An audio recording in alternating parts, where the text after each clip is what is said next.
Vamos a ver algún ejemplo de creación de modelos relacionales. Anteriormente habíamos hecho el diagrama entidad-relación de la base de datos de la escuela, donde tenemos profesores, asignaturas y alumnos, y habíamos creado la entidad conceptual de inscripción para dividir una relación de varios a varios en un par de relaciones de uno a varios. En el modelo relacional lo que tendríamos serían cuatro tablas: la tabla de profesores, la tabla de asignaturas, la tabla de inscripción y la tabla de alumnos.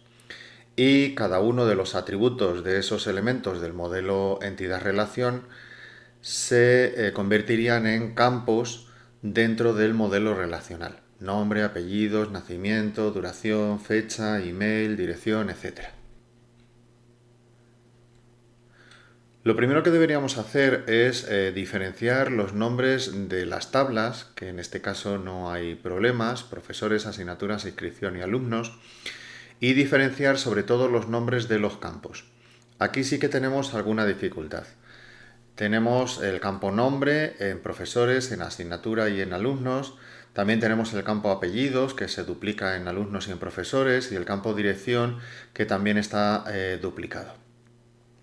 Podríamos tener algún campo más, como teléfono, como email, duplicado.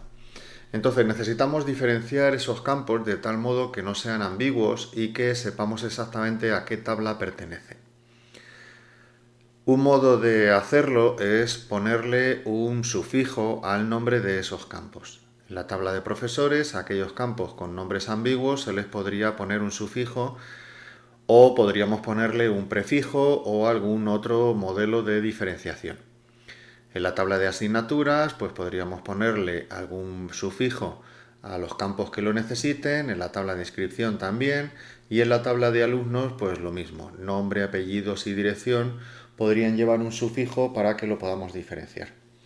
En la práctica lo que se suele hacer es ponerle ese sufijo a todos los campos, de tal modo que veamos el nombre del campo y la tabla a la cual pertenecen.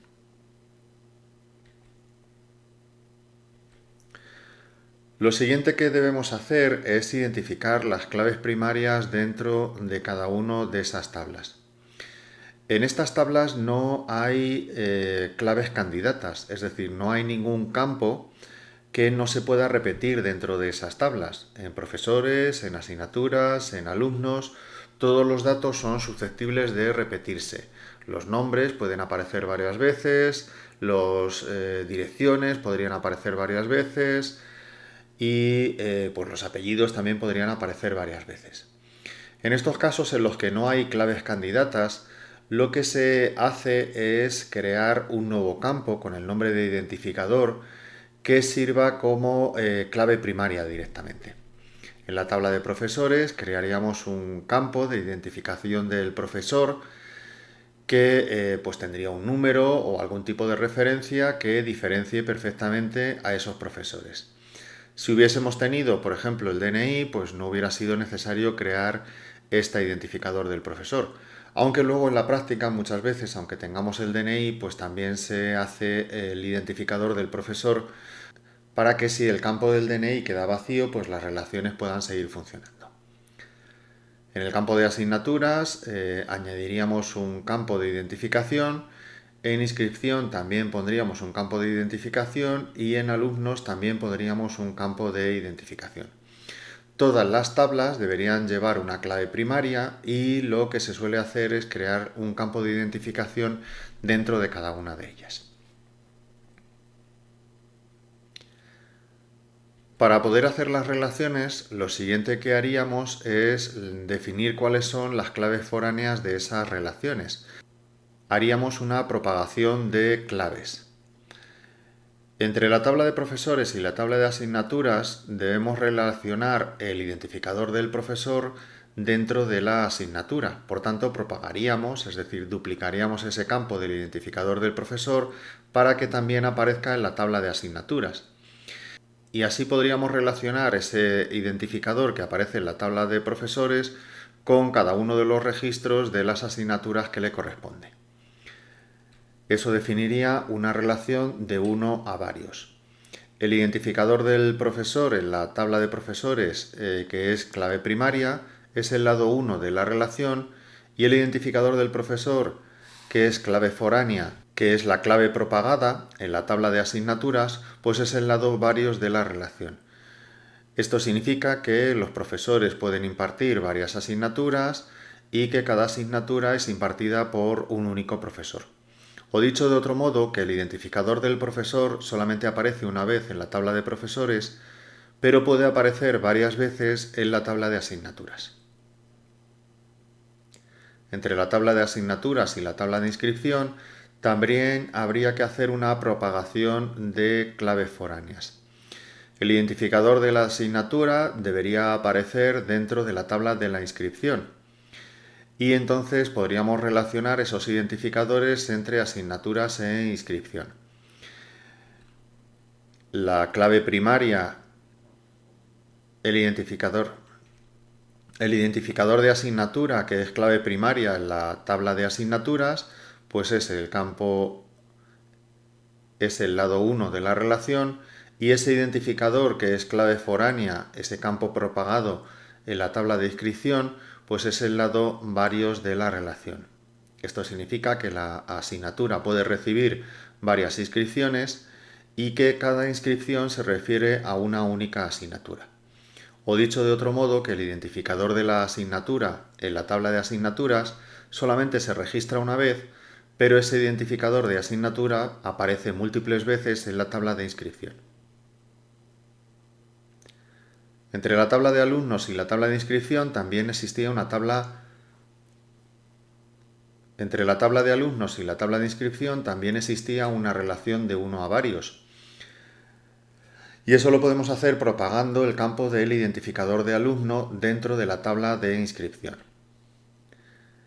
Relacionaríamos ambos campos de tal modo que la clave primaria del identificador de alumno en la tabla de alumnos será el lado 1 de la relación y ese identificador en la tabla de inscripción será el lado varios de la relación, lo cual se traduce en que el alumno puede realizar varias inscripciones y que cada inscripción es realizada por un único alumno.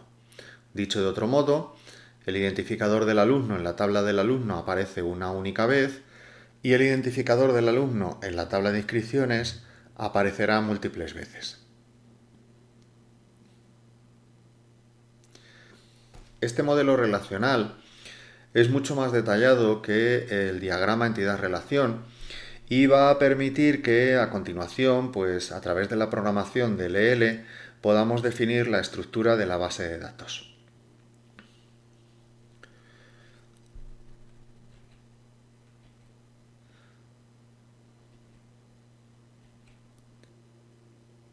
Estos gráficos tienen muchos estilos de representación.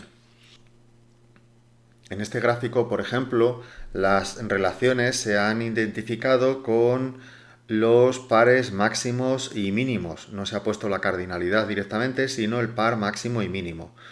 1 y asterisco, donde el asterisco identifica varios en la relación, el máximo en la relación. Este otro ejemplo, que son los gráficos que genera Access, identifican los campos primarios con un símbolo de llavecita al lado del campo. Y en el caso de las relaciones, pues tenemos un 1 y un signo de infinito. El infinito identifica el lado varios de la relación. Este otro gráfico tiene agrupadas las claves, tanto las primarias como las foráneas, en la parte superior.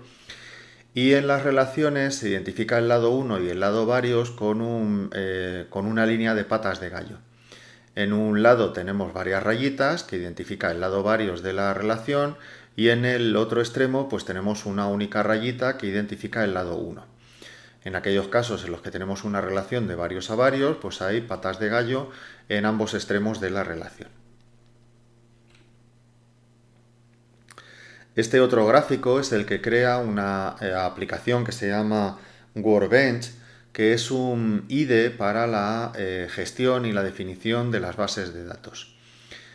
En este caso se han puesto las claves primarias con las llaves, se han relacionado los campos y se ha utilizado un sistema de patas de gallo en los que tenemos también los pares mínimos y máximos en cada uno de los extremos.